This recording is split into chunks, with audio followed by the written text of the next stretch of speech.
for 30 years, I tried to sort of hide away from the terror that I know occurred to your people. I just didn't want to know about it. I confess here that I just didn't want to know how terrible things were for you all. I wanted to remember the wonderful times that we had. I didn't want to know about the terrible times that you were having. I confess to that. But when I decided it was time for me to face what you had gone through so that I could write about it, I began to do research on the internet.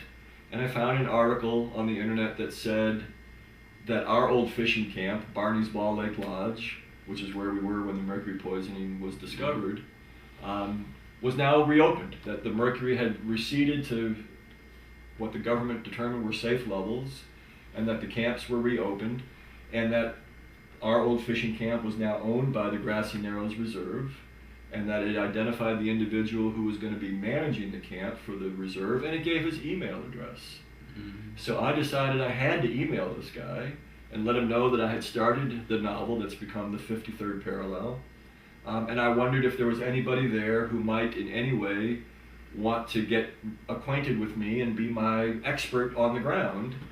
Steve, because when I left, I didn't know your last name. I knew you as Little Stevie, and I didn't know your last name, so I couldn't ask for you to this fellow. Well, a day later, I got an email, and that email was from you. Yeah. And you said, are you by any chance the Carl Nordgren that we used to call Ngash when we worked together in the 60s? Yeah. And that's how we got reacquainted, because this fellow that was going to manage the camp is your nephew. Yeah. And your nephew passed the email on to you. And so tell us about Ngash, the nickname that I got when I was working with you guys up in Canada. Well, it was always like, we all had our favorite words, and, back in them days, there's no kind of language that we hear today,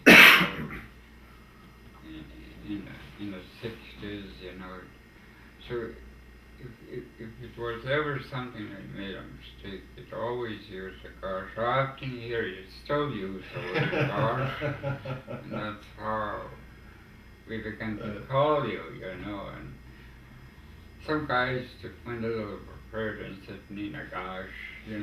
and stuff like that, and Well, again, I heard you guys calling me, what to my ear it sounded like you were calling me Ngash. yeah. And I thought, oh my, isn't this wonderful? I have an Indian name, and I didn't want to ask you what it meant, Yeah. because I didn't want the magic to go away, right? I just wanted to imagine what it might mean.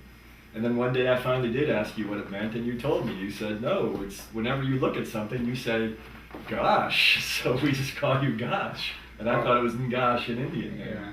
I think it was, like I said, we've lost a lot of things, in context when mercury pollution hit, and the devastation of losing, Like, let's say, Ball Lake was a jewel of the north, and, you couldn't compare it with any camp in the world, Right. Ball Lake was The best. the best there ever was, Yeah. That It's beach was so gorgeous, that beach. Yeah, and it was such like the main employer, of Aboriginal people. Right. And we were good at what we were doing, and You were the best.